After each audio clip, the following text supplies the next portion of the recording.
Magandang araw sa inyong lahat mga boss, no? So isi-share ko lang po sa inyo yung ginawa kong microphone module para sa aking video key box. So kung makikita nyo, meron siyang dalawang volume controller. So sa itaas po na ito ay ito yung microphone volume. Stereo po ito para sa dalawang input ng mic. So isang volume para sa dalawang input ng mic.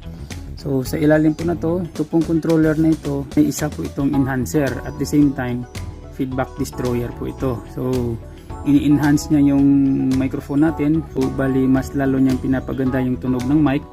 At the same time, kinukuha niya yung feedback ng ating microphone. So yung normal operation po nito ay nasa gitna lang, nasa 12 o'clock.